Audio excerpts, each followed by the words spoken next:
This is Melina Lee Williams-Haas. I deeply appreciate you listening and taking the time to hang out with me.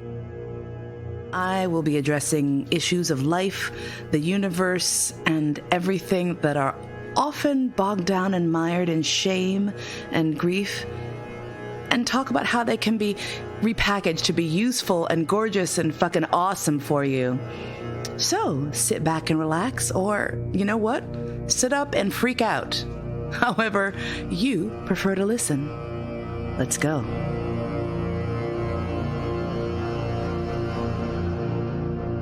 You can start, Professor. What shall I start? Today I heard the dress rehearsal of my opera Bluthaus in Munich. It was amazing, deeply touching to hear, to see how many human beings are intensely working on this extremely difficult music. How a wonderful stage director with a very special idea of the opera created an intense scenery, and how I could feel that the audience who was here just was packed emotionally and intellectually by following this music. The real interesting thing is that originally I did not even want to come here. I was afraid. I was afraid about the fact that my intimate, personal opera, my music, where I speak freely about very deeply personal experiences, that this piece could be the object of staging, which could be far away from my intention, and even more could be against my intentions and might hurt me. And the beautiful thing has been that I was not hurt at all. The opposite happened, and I'm very happy that Molina supported me to come here, that the director of the Opera House in Munich very intensely invited me to come and asked me to come, and that also my publisher supported me to come here, and I'm very happy that I followed them. You're welcome. It was quite the thing is that your initial reason for not wanting to come here was authentically because you had so much other work to do, you know, and that was very real, and I supported that. The secondary reason, though, your concern about the opera, if you remember when you first voiced those concerns, I had an absolutely completely certain, it's like a bolt of lightning through my body. I was like, no, this is not going to be some sort of horrifying mauling and manipulation of this piece. It's just not. I know it's going to be great. And the reason I know this is because I have seen other times when your work that you have been so afraid was going to be folded, spindled, and mutilated. And even when you were unhappy with the pieces or how the performances were, what happened? What was the end result?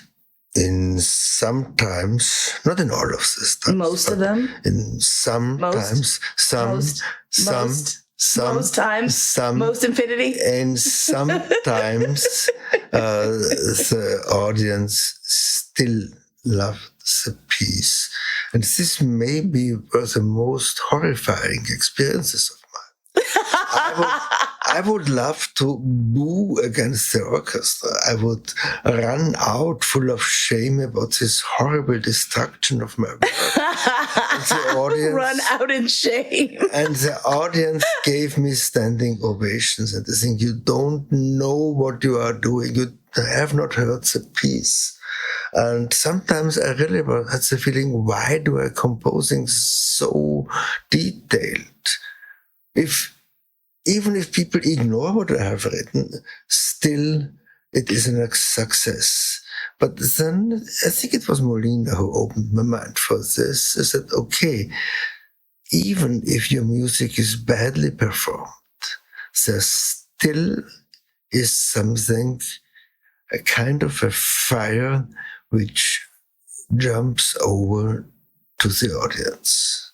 And I have to be thankful for this. And of course, I must not be the cranky composer who is the only unhappy person in the room, because this really would damage the good and beautiful experience with which, this beautiful experience which those people, those persons had who did not really know what they could have heard in case they would have really heard what I have composed.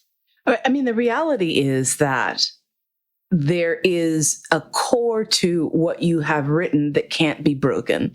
This is the point, right? Is that the audience's experience, for better and for worse, is more important than your experience at that point. And this is, I think, the thing that probably frustrates you the most, is that it's not necessarily about you. And this is the thing for art that's so tough for you as a composer. And for me, it's very different as an actor because I'm not coming to it from the same perspective. And, you know, as a storyteller, I'm in so much control of my finished product, right? Like, I'm out there telling the story. It's my fucking story. It's my life. It's my shit. I already know how this is going to go down. But for you, most of all, it's your way how to tell it. Exactly. And for you, you are several steps removed from the final product, because you are not only not the musician, you are not the conductor, you are not the stage director, you are not any of the singers. And so there's so many people who are standing between you and your, not even your fantasy, what you heard in your head, what you know it, quote unquote, should sound like, right? Yeah, and there's also always a kind of, let's say, minimum of fulfilling of the needs of the composition to be perceived as what it is. And of course, I know if a school orchestra plays Mozart or Beethoven, it is objectively maybe horrible, but still there will be a kind of emotionality in this music, which you can... I'm sorry, I'm still stuck on objectively horrible. Well, it is objectively horrible. It is. It is. This horribleness is not a subjective perception. It is an objective fact. They are out of tune, they are out of rhythm, they don't play the correct pitches, they don't play the correct dynamic. Everything is out of how it should be. But still, some mystic situations are happening. And this is something which, frankly, I don't really get. I don't know why this is. Well, if you don't know why, how are any of us mere humans going to know why? I think you do know why. I think I remember hearing you speak before about the collective energy of a bunch of people all working together to do the same thing, and how that produces its own sort of magic spell, so to speak. Yeah. Well, this is the parallel between erotic dominance and doing music. In the erotic dominance, there is dominating person who orders other persons to do exactly what this person wants. And this is quite close what happens if an orchestra plays or performs a composition of a composer. And this is true if there is a group of 25 persons which desperately try to play this bullshit which the composer has written down, even if it is completely bullshit, just the fact that 25 people seriously try to realize it, creates a kind of energy. I know this, but I don't want to use this. This would be too cheap. What I want is that my music is impressive because of the sounds I imagine, because of the musical drama which is performed by the musicians, and not because of the simple effect that there's a group of slaves who just follow the orders of the conductor and the composer. You know, it's interesting to me. It just occurred to me, I think maybe part of your ongoing fascination with churches, like constantly dragging me to these fucking medieval churches all over Europe. And I wonder if it's the fact that still sticking to these old rocks and all these buildings that have been built for one purpose for hundreds of years is the energy of hundreds of years of people all in there praying and singing and sort of sending their energy outside of themselves. And maybe you feel that. Maybe that's part of what draws you to these places, as moldy and gross as some of them are.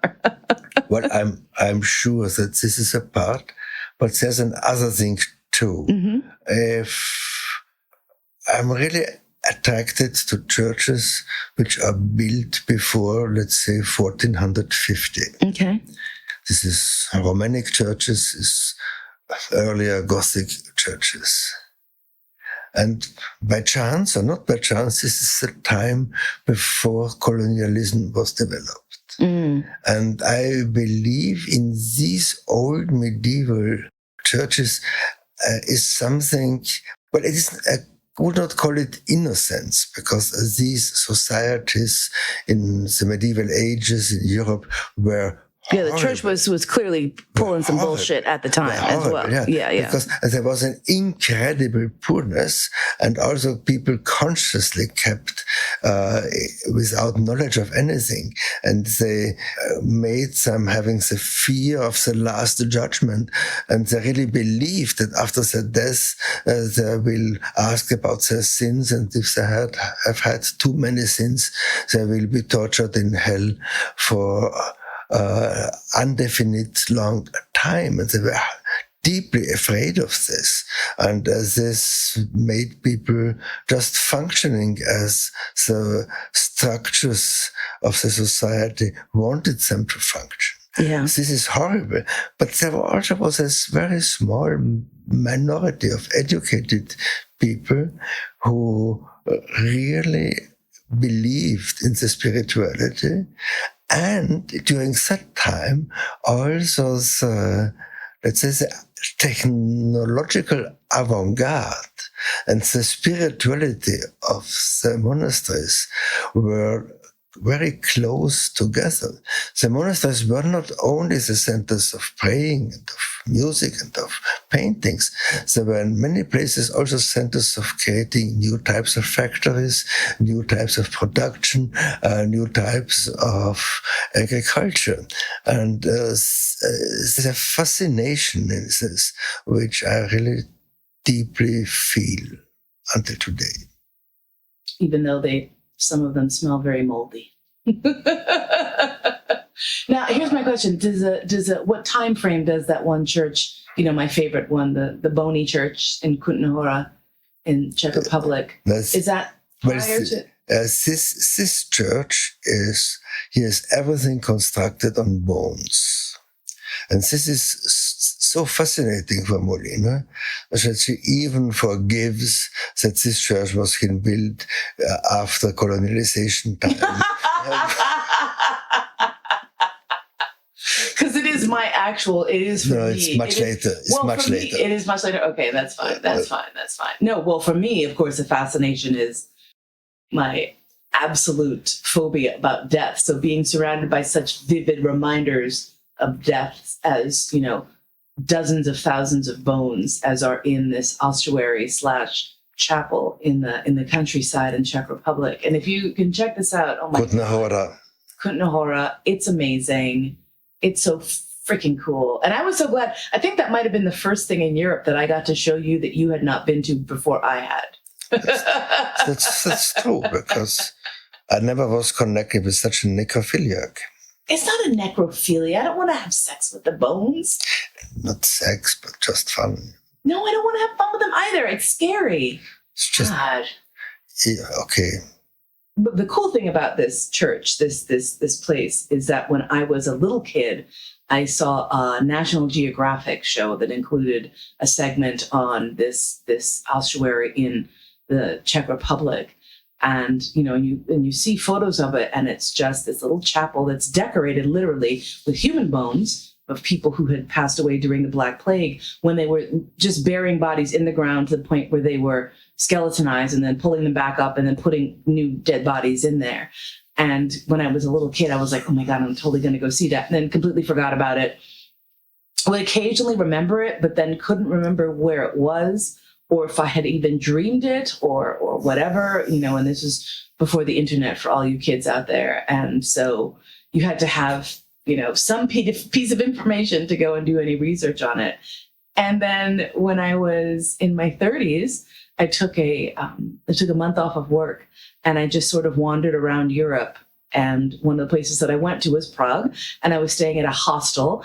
And in the display rack for the hostel was this little flyer saying, "Go to see the Bone Church." And I pulled it out, and I had this whole flashback to being a kid and sitting and watching National Geographic, eating popcorn out of my giant Tupperware bowl, and being like, "Oh my God, that's it. That's the fucking thing I saw when I was a kid. And now I can go." And I went, and it was amazing, and it was awesome. And then now I got to take the professor. Also, it's just Czech Republic is so fucking awesome. And also, this place is really, really beautiful. Yeah. I'm so glad that this week has turned out as well as it had. And I'm really super glad that despite the fact that there was quite a bit of stress involved, that we did get to a place where you were able to trust that it was going to be okay, which I know is hard for you, especially. Yes, but sometimes I take the burden. What do you mean by that? Sometimes it takes the burden to be optimistic and hopeful.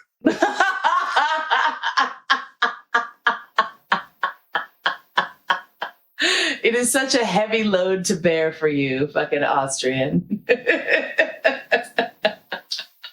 You know, it's so difficult for me, because when I believe something so much in my guts and I know it's true, I really just want you to also just trust me and believe it, and to really know it's going to be all right. And it hurts me so much when I see you in pain because you have these doubts, you know? Well, I try to fight against this desire for pains, but maybe you should change the position. Think, okay, maybe it's good that Georg has these pains. Who knows if he goes over them, what will be next?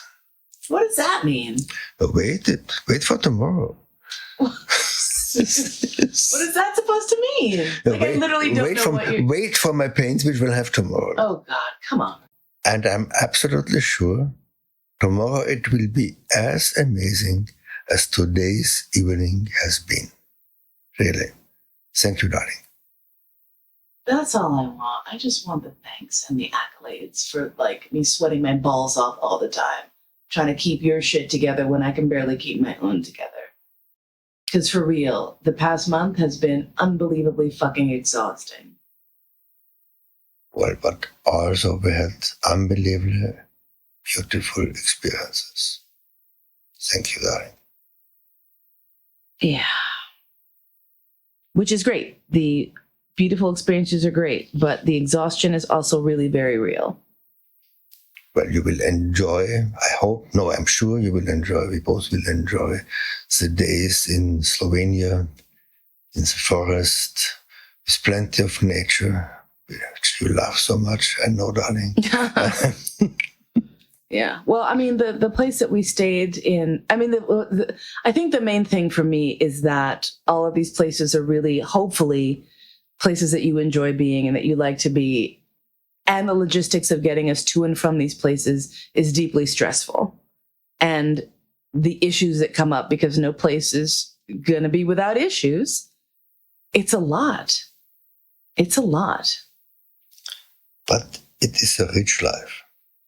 You know, just once though, I wish that you would, when I say a thing, acknowledge it and just let it sit. Because the past 2 times I've said, if you've noticed in this conversation, I said, you know what, I'm really tired. You're like, oh, but we had this other thing. And I'm like, oh, but you know, it's really rich. It's like, yeah, it is.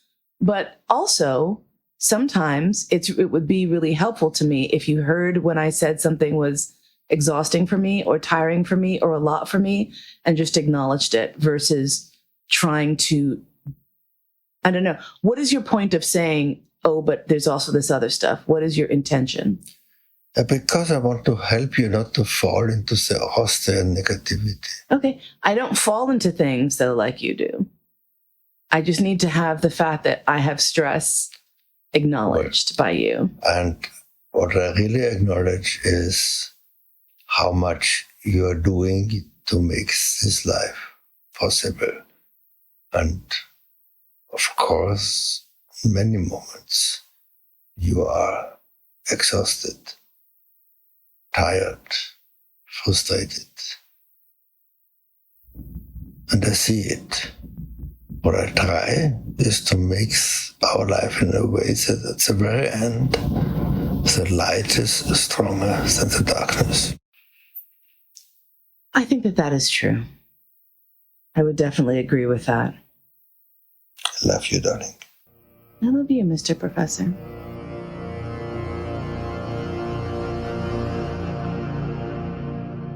You've been listening to All That and Mo. Thanks so much for spending your precious, precious time with me today. My podcast is produced by Cody Crabb. Theme music by Georg Friedrich Haas, as performed by Marcus Weiss. And I look forward to spending time with you again really soon.